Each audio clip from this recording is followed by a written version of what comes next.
Gracias pase a vosotros, de nuestro Dios, de nuestro Salvador, de aquel que sacia vuestra hambre y calma nuestros temores, Jesucristo nuestro Señor. Amén. El domingo pasado tuve la oportunidad de predicar en nuestra iglesia hermana San Juan de Villar. Todos aquí les envían sus saludos y un fuerte abrazo. Al escribir el Evangelio de San Juan, el apóstol tenía un solo propósito en su mente: el presentarlo a Jesús en su deidad como el Hijo de Dios, o mejor, como él mismo dice en el capítulo 20, versículo 21, para que ustedes y yo crean que Jesús es el Cristo, el Hijo de Dios, y para que al creer tenga vida en su nombre. Es importante conocer este propósito de la mente del evangelista para que podamos entender la diferencia entre Juan y los otros evangelios sinópticos. La narración sobre la alimentación de los 5.000 es el único milagro que está escrito en los 4 evangelios, por lo que nos debe dar a entender que es un evento muy importante. Ahora, quiero aclarar un pequeño detalle en cuanto a la cantidad. Todos ustedes, a todas estas clases que no fueron 5.000, ¿verdad? Muy bien. El censo no es correcto, ya que los 5.000 solo se referían, o solo representaban a los hombres. No incluye a nosotras las mujeres, y mucho menos a los niños.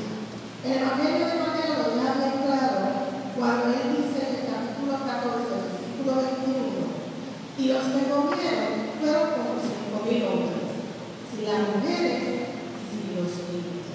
Así que preparándome para la predicación de hoy, me vinieron la siguiente pregunta a la mente: ¿cuál es la importancia de estos 2 milagros en relación al ministerio de Jesús? ¿Por qué se llegaron a reunir tantas personas en un solo lugar? ¿Cuáles eran las necesidades de esa multitud para recibir y escuchar a este hombre? Y más importante aún, ¿quién era este hombre? Que sin ser nadie atraía a cada uno. Son preguntas que hoy día son fáciles de contestar, porque ya las sabemos. Pero en aquel momento, estas preguntas eran difíciles.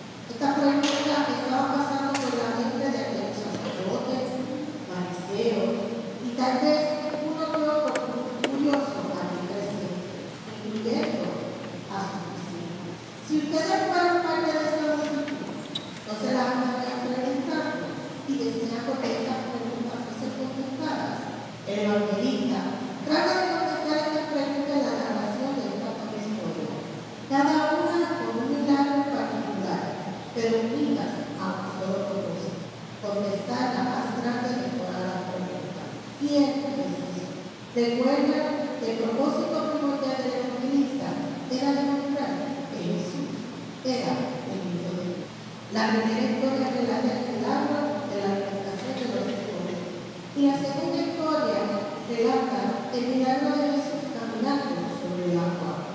Ambos milagros nos recuerdan el éxodo del pueblo de Israel cuando con ellos ocurrió el milagro del pan del cielo y la milagrosa travesía a través del mar Rojo. Jesús llega al otro lado del mar de Galilea, seguido por una gran multitud. El entusiasmo popular hacia Jesús había ido creciendo. Los milagros sobre los enfermos hicieron que cobraran fama, por lo que la muchedumbre de esa región lo perseguía. Algunos comentaristas concuerdan que Jesús estaba ya en su tercer año de su ministerio público. A diferencia de banderos y de barcos, Juan no menciona la compasión que Jesús tuvo por las multitudes al compararlas con las ovejas que no tenían pastor. Juan deja claro que esa multitud le seguía porque había visto el que las señales que hacían en los enfermos.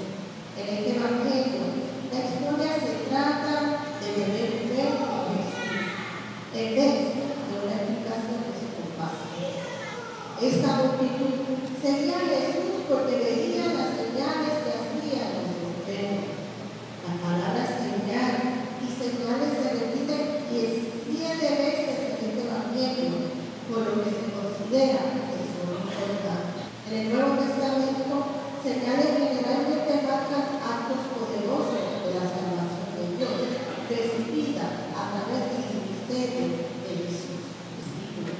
Según la cronología de Juan, esta era la tercera señal que esta multitud había visto en Jesús. La primera fue desde las bodas de Caná, escrita en el capítulo 2. Mientras que en el capítulo 4 encontramos la segunda señal, la sanación del hijo del norte de Babelón. Ahora, esta tercera señal, en donde Jesús multiplica los panes y los peces para satisfacer el hambre de esta multitud, es utilizada por el Evangelio de Juan para significar quién es Jesús. Recuerden que existía una expectativa de que Dios enviaría a un profeta como Moisés para salvarlos. Este pueblo con Jesús, el recibir el alimento que llenó su estómago, hace que esta multitud observe esta señal e interprete que Jesús es el profeta que había de venir aquí. Pero esta multitud quería más.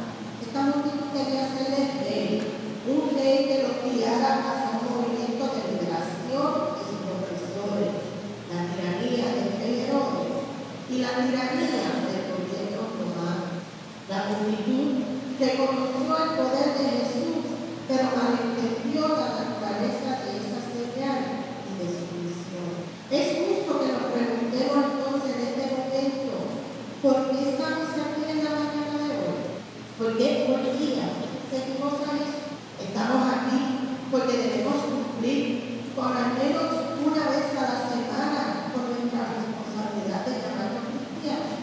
Estamos aquí porque como cualquier otro grupo social, esta hora y media la pasamos bien y nos ponemos al día con nuestras amistades. Pues estamos aquí porque al igual que aquella multitud tenemos necesidades y venimos buscando señales de milagros para saciar la vida. Al igual que aquella multitud, nosotros también entendemos la misión de Jesús. El evangelista quiere dejar claro en su mensaje de que Jesús era más que un profeta.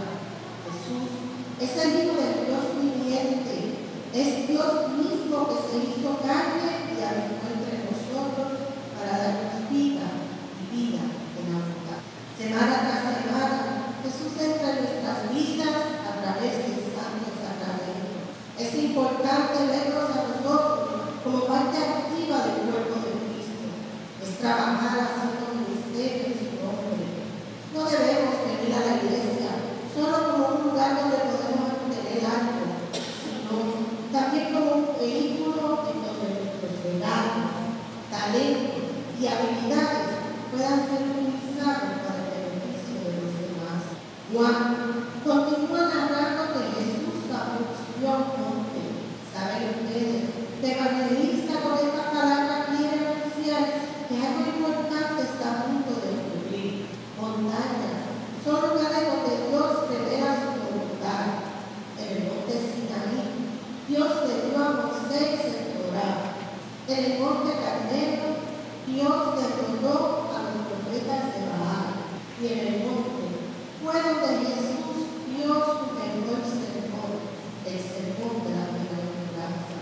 Esta referencia a la montaña forma parte de una serie de imágenes donde podemos ver en este capítulo la relación del éxodo de Moisés. Esta incluye en el versículo 1 la travesía cruzando el mar. En el versículo 4 la mención de la Pascua.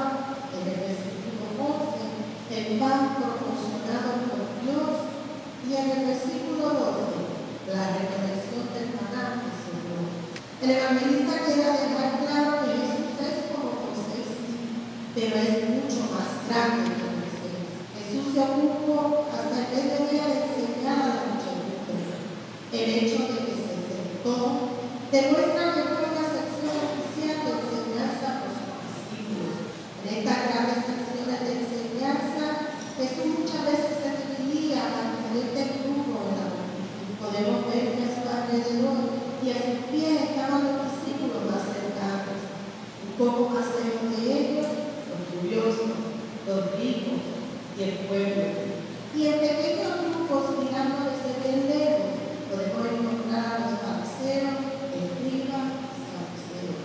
Parte esencial de nuestra formación y crecimiento en la fe cristiana es nuestro compromiso con el entendimiento de las Sagradas Escrituras. Ese entendimiento se recibe a través del estudio bíblico y se recomienda que esto comience desde nuestra infancia. Instruye al niño en su camino y aun cuando fuere viejo, no se apartará de él. Esta iglesia siempre se ha conocido por tener una escuela bíblica fuerte. Yo, al igual que muchos aquí, somos producto de ella. Tenemos buenos y dedicados maestros. Se ha luchado incansablemente para que nuestra escuela bíblica no desaparezca y motivarlo a usted a participar de la misma. Se inventó un café dorado, ¿recuerdan? Y ahora compartimos el café en la mañana, pero parece que nada de eso. A veces cometemos el gran error, tal vez por ignorancia, de pensar que no necesitamos venir a la escuela bíblica, porque ya conocemos todas las historias y no hay nada más que podamos aprender de ella. En esta mañana, yo les invito a que nos preguntemos, ¿dónde estamos tú y yo en el aprendizaje y en el entendimiento de las Sagradas Escrituras? ¿En qué lugar nos sentamos para escuchar lo que el Maestro quiere enseñarnos? ¿Estamos a sus pies como sus discípulos? ¿Estamos tal vez un poco más lejos como los curiosos? ¿O estamos observando de lejos como aquellos sacerdotes de vida? Jesús contempla esta gran multitud y le pregunta a Felipe acerca de la posibilidad de comprar pan para darles de comer. Una comparación con el milagro de los indómitos muestra que mientras esto presentan a los discípulos tomando la iniciativa, Juan indica que fue el mismo Jesús quien toma la iniciativa. Felipe, al igual que lo hubiera hecho Vivas, Luz, Ismael y hasta la misma Sol, calculó y llegó a la conclusión de que no había suficiente dinero para saciar a toda esa multitud. Una respuesta que muestra un sentido natural y muy humano de la ocasión. Esta compra de pan para tanta gente saldría muy caro. 200 denarios de pan no le bastaría para que cada uno de ellos tome, aunque sea poco. Un denario es la paga de un día para un trabajador, por lo tanto, 200 denarios representan por lo menos 6 meses de paga. Es un capital que para un hombre como Felipe parecía enorme. Aparte de otros problemas logísticos asociados con conseguir y transportar tanta cantidad de pan. ¿Cuántos niños hacen falta? ¿Cuántos panaderos? ¿Cuánta harina? ¿Cuánto tiempo tardaría la masa en subir? ¿Cómo podrían los discípulos transportar miles de barras de pan? Y como nos pasa hoy en día, y qué del agua, y qué de los servicios. Entonces, ¿no tendría más sentido enviar a esta persona a su casa para que se ocuparan ellos mismos de su propia cena? Jesús sabía lo que iba a hacer. Solo quiso revelar la buena fe de sus discípulos en cuanto al poder de Dios. Felipe ya era su discípulo cuando Jesús convirtió el agua en vino, y por el cual le reveló su gloria y causó que tanto él como el resto de sus discípulos creyeran. ¿Por qué se le hace tan difícil entonces a Felipe de no reconocer la conexión entre ese milagro de abundancia y la necesidad de abundancia de aquí? No somos tan diferentes como Felipe. Hemos sentido la presencia de Jesús en nuestras vidas, pero cuando se nos llama a trabajar para un ministerio, nuestra fe se pone un poco en duda. ¿Tendremos suficiente dinero para salir adelante de este ministerio? ¿Tendré yo las cualidades que necesita para ser líder? Es cierto que debemos vivir en esta paradoja de creer en el poder de Dios, hacer lo imposible, pero también en la realidad de este mundo que nos rodea. Como iglesia, debemos cuidarnos de no entrar en problemas económicos creando falsos presupuestos, esperando que Dios obre milagrosamente sobre nuestra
quien decidió que ellos tenían que comer.